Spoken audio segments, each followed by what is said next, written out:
तो स्टूडेंट, आज का जो टॉपिक हमारा है वो है केमिकल इक्वेशन। तो टॉपिक आज हमारा है केमिकल इक्वेशन।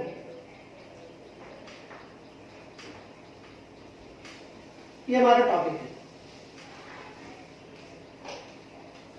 अब केमिकल इक्वेशन क्या होता है?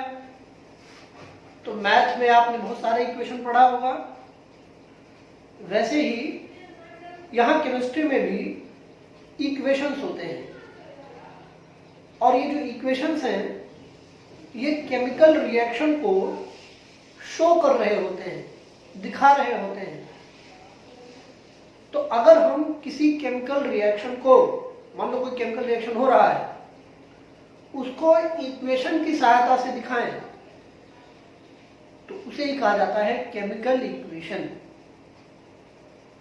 जैसे अभी इससे पहले बात हुई है कि अगर हम कागज को जला दें, तो कागज का मतलब पेपर है आपका, तो पेपर को जला दिया, पेपर को बर्न कर दिया। तो पेपर को जला देंगे तो क्या होगा? ये कन्वर्ट हो जाएगा राख में, ऐश में। ये कन्वर्ट हो गया ऐश में, राख में,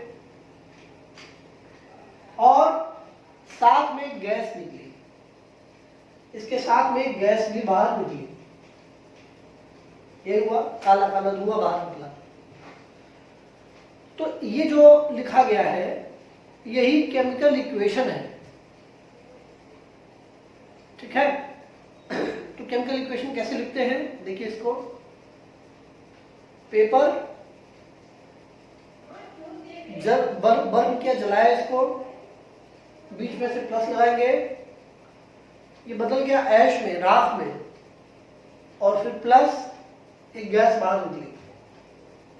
ऐसे लिखा जाता है। तो ये आपका एक केमिकल रिएक्शन है जिसको हमने ऐसे लिख दिया। इसे कहा जाता है वर्ड इक्वेशन। इसको वर्ड इक्वेशन कहते हैं। यह वर्ड इक्वेशन कहलाता है। अब देखिए कितने बड़े फॉर्म में लिखा है। अगर इसको आपको एग्जाम में लिखना पड़े तो बहुत टाइम लगेगा। पहले पेपर लिखेंगे, फिर लिखेंगे बर्न होना, फिर लिखेंगे ऐश, फिर लिखेंगे गैस। तो ये वर्ड इक्वेशन काफी बड़े बड़े होते हैं और ये टाइम टेकिंग होते हैं, इसमें बड़ा समय लगता है। तो सवाल ये है कि क्या और कोई शॉर्टर वे है, क्या और कोई शॉर्ट तरीका हमारे पास है जिससे इस वर्ड इक्वेशन को हमको ना लिखना पड़े और उस शॉर्ट इक्वेशन को हम लिख दें, हमारा काम हो जाए? तो हाँ, शॉर्ट तरीके से हम इसको लिख सकते हैं। कैसे शॉर्ट तरीके से इस चीज को लिख सकते हैं, वर्ड इक्वेशन को? अगर हम सब्सटेंस के, मैटर के सिंबल्स का प्रयोग करें, सब्सटेंस के, मैटर के सिंबल्स का प्रयोग करें या उनके फॉर्मूले का प्रयोग करें, तो उनकी सहायता से हम इस वर्ड इक्वेशन के झंझट से बच जाएंगे और केवल सिंबल और फॉर्मूले की सहायता से इस इक्वेशन को हम लिख सकते हैं। तो आइए इसको हम, ये जो वर्ड इक्वेशन आपका है, इसको हम सिंबल और फॉर्मूले की सहायता से आपको लिख के दिखाते हैं। तो पेपर, जो कागज आपका होता है, किसका बना होता है? कागज बना होता है कार्बन का। कागज हो गया, लकड़ी हो गया, ये सब कार्बन के बने होते हैं। फिर आप बर्न करते हैं, जलाते हैं, तो माचिस से जलाते होंगे। तो माचिस तो फायर देने का काम करता है, आग स्टार्ट करने का काम करता है। जलाता तो आपका ऑक्सीजन है। कोई भी चीज जलती है ऑक्सीजन की सहायता से। ऑक्सीजन ही किसी चीज को जला पाता है। और ऑक्सीजन कैसे लिखा जाता है? ऐसे लिखा जाता है, O2 के फॉर्म में, ऑक्सीजन और नीचे 2। कार्बन केवल सिंगल लिखा जाता है, C, लेकिन ऑक्सीजन जब भी लिखना हो तो O के नीचे 2। ऐसा क्यों होता है भाई? कार्बन को केवल C और इसको O के नीचे 2। देखिए इन्वायरमेंट में, वातावरण में जो चीज जिस फॉर्म में पाई जाती है उसको वैसे ही लिखा जाता है।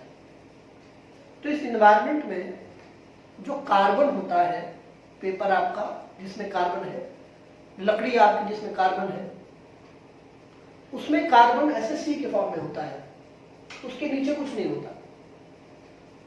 और जो एनवायरनमेंट में ऑक्सीजन होता है, जिस ऑक्सीजन को अपने नाक में लेके हम जिंदा हैं, वो एनवायरनमेंट वाला ऑक्सीजन हमेशा उसके नीचे 2 होता है।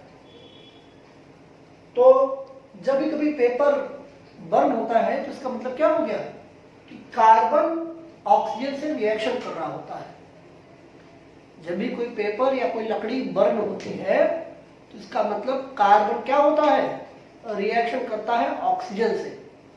यहां आपने देख लिया कार्बन रिएक्शन कर रहा है ऑक्सीजन से।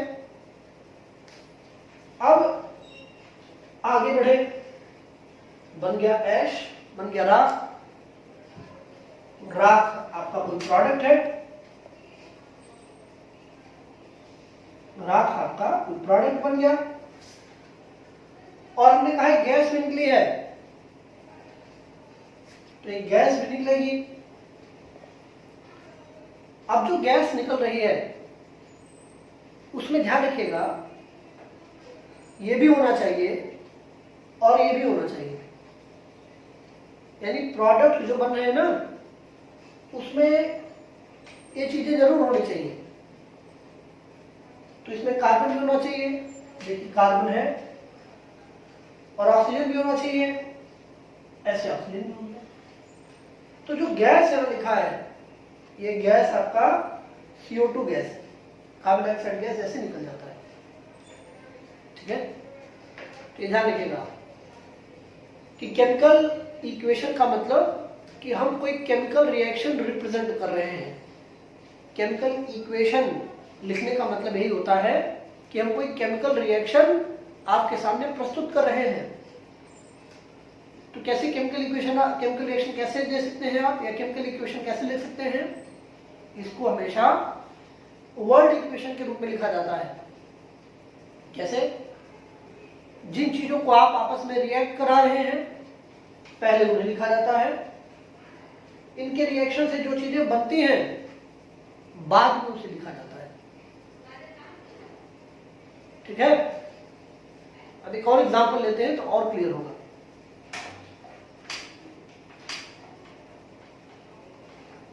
हमारा दूसरा एग्जांपल है बेटा, अगर हम मैग्नीशियम को ले लें, लैब में आइएगा, मैग्नीशियम आपको दिखाएंगे ऐसे छोटे छोटे टुकड़े के रूप में होता है। तो हमने मान लीजिए मैग्नीशियम ले लिया और इस मैग्नीशियम को बर्न कर दिया, जला दिया। तो अभी आपने देखा था कागज जला था, कागज बर्न हुआ था, तो पहली चीज क्या बनी थी? ऐश या राख बनी थी। तो ऐसे यहां भी एक ऐश बनेगा, राख बनेगा। ठीक है, और फिर क्या हुआ था? एक गैस निकला था। लेकिन इस रिएक्शन में, मैग्नीशियम वाले रिएक्शन में कोई गैस नहीं निकलता, बस मैग्नीशियम जलता है, एक राख बनता है, इतना ही होता है। इस कंडीशन में, जो इस पर्टिकुलर कंडीशन की मैं बात कर रहा हूं, इसमें कोई गैस नहीं निकलता, गैस केवल पीछे वाले में था। अब ये चीज हमारे पास है, मैग्नीशियम है, बर्न कर रहा है, बन रहा है ऐश। तो आइए ये जो हमारा वर्ड इक्वेशन है, इसको आइए छोटा किया जाए। तो कैसे छोटा करेंगे? By the use of symbol and formula. Formula और सिंबल के साथ हम इसको कर सकते हैं। तो मैग्नीशियम का सिंबल क्या होता है? मैग्नीशियम का सिंबल होता है Mg। और बर्न कराने के लिए किसकी आवश्यकता है? ऑक्सीजन की आवश्यकता है, ऑक्सीजन रिक्वायर्ड है। अब ये दोनों आपस में रिएक्शन कर गए, मैग्नीशियम ऑक्सीजन से रिएक्शन कर गया और क्या बना? ऐश बना, राख बना। अब जो ये चीज बन रहा है, राख या ऐश, इसमें ये तय है कि दोनों चीजें जरूर होंगी। अरे भाई ये इससे रिएक्शन कर रहा है तो इसका मतलब ये इससे मिल गया, यानी दोनों आपस में मिल गए, तो मिल के यहां दिखाई पड़ेंगे आपको। तो मैग्नीशियम भी होगा यहां पर और ऑक्सीजन भी होगा, ठीक है, यहां मैग्नीशियम भी होगा ऑक्सीजन भी होगा, ठीक। तो ये सिंबल की सहायता से और फॉर्मूले की सहायता से मैंने इक्वेशन लिख दिया। अब ये जो इक्वेशन अभी ताजा ताजा लिखा है, ये जो इक्वेशन भी मैंने तुरंत या ताजा लिखा है, इसे कहते हैं अनबैलेंस्ड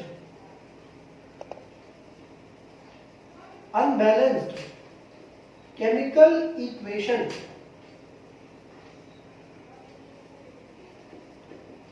इसे कहा जाता है अनबैलेंस्ड केमिकल इक्वेशन,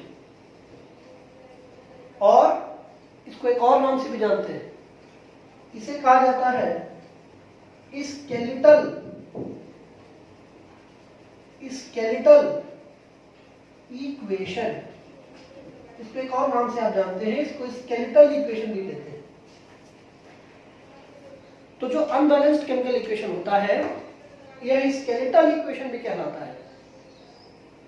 और ये अनबैलेंस्ड केमिकल इक्वेशन क्या है?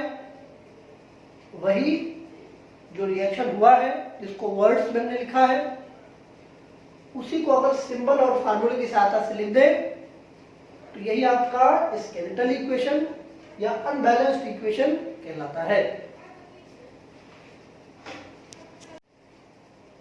सो स्टूडेंट्स, नेक्स्ट टॉपिक हमारा है balanced chemical equation. Next topic है बैलेंस्ड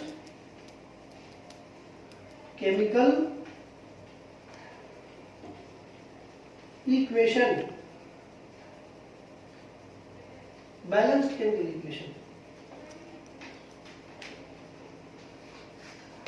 इससे पहले वाले लेक्चर में हमने ये देखा कि अगर कोई केमिकल रिएक्शन हो रहा है और उस रिएक्शन को अगर हमने वर्ड फॉर्म में लिखा है, तो वर्ड फॉर्म से जब हम उसको सिंबल और फार्मूले के फॉर्म में बदलते हैं तो वह इक्वेशन आपका स्केलेटल इक्वेशन या अनबैलेंस्ड इक्वेशन कहलाता है।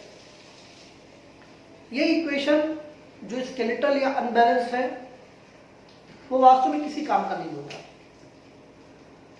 तो हमें आवश्यकता पड़ती है कि जो हमारा इक्वेशन है, स्केलेटल इक्वेशन है, हम पहले उसको बैलेंस करें, क्योंकि जब तक बैलेंस नहीं करेंगे तब तक केमिस्ट्री में इक्वेशंस या रिएक्शंस का कोई मतलब नहीं होता।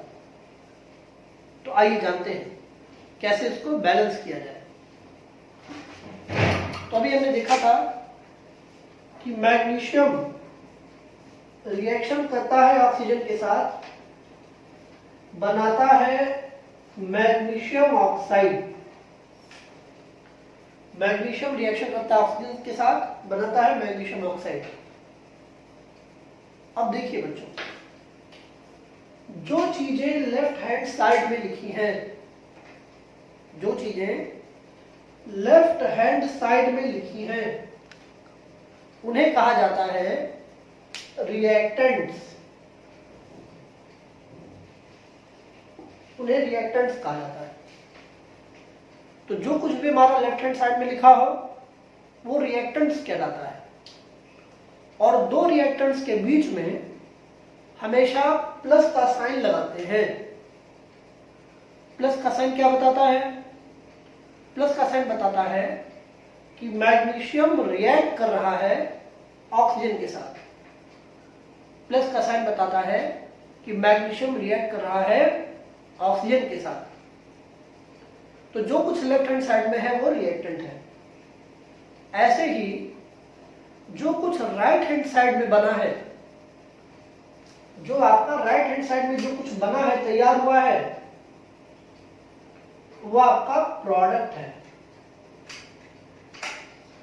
जो आपका राइट हैंड साइड में जो चीजें बनी है वो सब कुछ आपका प्रोडक्ट कहलाता है। तो जब भी कभी आप कोई केमिकल इक्वेशन लिखिए सिंबल और फार्मूले की सहायता से, तो लेफ्ट हैंड साइड वाली चीजों को रिएक्टेंट कहिए और राइट हैंड साइड वाली चीजों को हमेशा प्रोडक्ट कहिए। अगर दो प्रोडक्ट बन रहे हैं या दो से ज्यादा प्रोडक्ट बन रहे हैं तो वहां भी हमको प्लस साइन लगाना पड़ेगा। जैसे यहाँ प्लस साइन लगा है वैसे वहां भी अगर दो या दो से ज्यादा प्रोडक्ट बने तो वहां भी हमको प्लस साइन लगाना पड़ेगा। ठीक है, अब ये तो हमारा इक्वेशन हो गया। अब बारी आती है कि इसको बैलेंस कैसे किया जाए, इसको हम कैसे बैलेंस करें। एक बात और, जब भी आप इस तरह से सिंबल और फॉर्मूले की सहायता से रिएक्शन लिखते हैं तो बीच में जरूरी होता है कि हम एक एरो खींचें, एरो बनाएं। एरो क्यों जरूरी है? क्योंकि एरो ये बताता है कि रिएक्टेंट के आपस में मिलने से प्रोडक्ट का निर्माण हुआ है। यह एरो यह बताता है कि रिएक्टेंट के आपस में मिलने से प्रोडक्ट का फॉर्मेशन हुआ है। इस एरो का जो हेड होता है, इस एरो का जो हेड होता है ये प्रोडक्ट की ओर होता है और एरो का जो टेल होता है वो रिएक्टेंट की ओर होता है। तो एरो का हेड प्रोडक्ट की ओर, एरो का टेल रिएक्टेंट की ओर, ये ध्यान रखिएगा। अब आइए इसको बैलेंस करते हैं। तो हमारे पास यहाँ पर रिएक्टेंट के रूप में मैग्नीशियम है, ऑक्सीजन है और यहाँ प्रोडक्ट के रूप में हमारे पास मैग्नीशियम ऑक्साइड है। इसको मैग्नीशियम ऑक्साइड कहते हैं, ये है। अब जब भी हम कभी बैलेंस करते हैं तो हम इस बात का विशेष ध्यान देते हैं कि जिन जिन चीजों को जितनी मात्रा में हमने लेफ्ट हैंड साइड में लिया है उन चीजों को उतनी ही मात्रा में हमें राइट हैंड साइड में भी लेना है। फिर से सुनिए, जिन जिन चीजों को जितनी मात्रा में आपने लेफ्ट हैंड साइड में लिया है उन चीजों को उतनी ही मात्रा में आपको राइट हैंड साइड में भी लेना है, तभी रिएक्शन बैलेंस होता है। ऐसा क्यों करना पड़ता है कि जितना लेफ्ट हैंड साइड में हो उतना ही राइट हैंड साइड में हो? ऐसा इसलिए करना पड़ता है ताकि मास रिएक्टेंट और प्रोडक्ट के बराबर है। रिएक्टेंट और प्रोडक्ट के मास बराबर है। अब जैसे एक एग्जांपल कहें तब आप समझ जाएंगे। जैसे मान लीजिए आपने 1 किलो चावल बनाया, कुकर में आपने लिया 1 किलो चावल बनाया, तो 1 किलो चावल आपका तैयार हो गया, पक गया। अब आप उसको तौलिए, तो अगर 1 किलो चावल कुकर में डाले हैं तो 1 ही किलो तो बनेगा। ऐसा थोड़ी ना होगा कि 1 किलो लिए हैं तो आधा किलो बन जाएगा, या 1 किलो चावल लिए तो 1.5 किलो चावल तैयार हो जाएगा। ऐसा तो होगा नहीं। 1 किलो चावल से अगर स्टार्ट किए तो 1 किलो बनेगा। तो इसलिए हमको बैलेंस करना पड़ता है। इसलिए हमको ये इस बात का ध्यान रखना पड़ता है कि जो हमारे पास लेफ्ट हैंड साइड में जितनी मात्रा में जो चीजें हों उतनी मात्रा में वो चीजें राइट हैंड साइड में भी हो। तो आइए देखते हैं। मैग्नीशियम यहाँ पर सिंगल है, मैग्नीशियम यहाँ अकेले है। देखो यहाँ अकेले है, तो रिएक्टेंट साइड में मैग्नीशियम अकेले है। प्रोडक्ट में अगर देखा जाए तो यहाँ भी मैग्नीशियम अकेले है। देखिए अकेले है, इसके पास कोई नहीं है।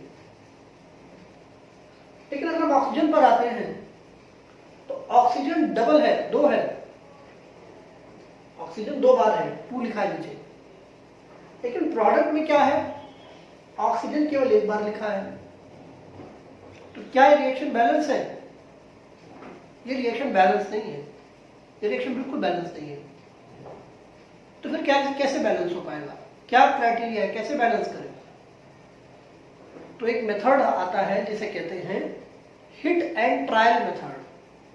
मतलब अपने दिमाग का प्रयोग करके आप नंबर्स को आगे पीछे जोड़ सकते हैं और जोड़ के किसी भी रिएक्शन को बैलेंस कर सकते हैं। बैलेंसिंग में एक बात ध्यान रखिएगा कि जो भी नंबर आप जोड़ेंगे वो आप सब्सटेंस के केवल आगे लिख सकते हैं। जैसे जो भी नंबर आपको जोड़ना है वो आप इसके आगे लिखिए, यहाँ पर या यहाँ पर या यहाँ पर। नीचे जैसे यहाँ लिखा है, नीचे आप नहीं लिख सकते। नीचे लिखने की परमिशन आपको नहीं है। जब भी कभी आप बैलेंस करने चलें तो नंबर्स को सिर्फ आप आगे लिखिए, यहां लिख सकते हैं, यहां लिख सकते हैं, यहां लिख सकते हैं, कभी आप नीचे नहीं लिख सकते। ठीक है, ट्वाइस को बैलेंस करते हैं। मैग्नीशियम 1, ऑक्सीजन 2, लेकिन यहाँ 1, तो कैसे 2 हो ऑक्सीजन, यहाँ 2 कैसे हो? तो अगर हम यहाँ 2 लगा दें, ऐसे यहाँ पर 2 लगा दें, अपनी तरफ से लगाना है, ऐसे 2 लगा दीजिए, तो काम तो हो गया। ऑक्सीजन यहाँ भी 2, और यहाँ 2 लगा देने पर, यहाँ 2 ऐसे लगा देने पर, यहाँ भी ऑक्सीजन 2 हो गया। देखिए ऑक्सीजन 2 हो गया। देखिए जो सामने नंबर लिखा जाता है वो सबको बिलोंग करता है। ये 2 इसके लिए भी है और ये 2 ऑक्सीजन के लिए भी है। तो इस तरह ऑक्सीजन 2 हो गया हमारा। लेकिन अब एक और समस्या फंस गई। अब मैग्नीशियम भी यहाँ 2 हो गया, जबकि रिएक्टेंट में देखिए तो मैग्नीशियम 1 है। तो अब क्या करें? अब इसको इक्वलाइज करने के लिए, बैलेंस करने के लिए हम यहां भी 2 लगा देते हैं, हम यहां भी 2 लगा देते हैं। अब क्या हुआ? यहां मैग्नीशियम कितना हो गया? 2, प्रोडक्ट में भी मैग्नीशियम 2, रिएक्टेंट में भी मैग्नीशियम 2, प्रोडक्ट में भी मैग्नीशियम 2। रिएक्टेंट में ऑक्सीजन 2 और प्रोडक्ट में भी ऑक्सीजन 2। इस प्रोडक्ट में ऑक्सीजन कितना हो गया? 2। इस तरह से अगर देखिए तो रिएक्शन टोटली बैलेंस्ड है और इसे कहते हैं बैलेंस्ड केमिकल इक्वेशन। इसे बैलेंस्ड केमिकल इक्वेशन कहा जाता है।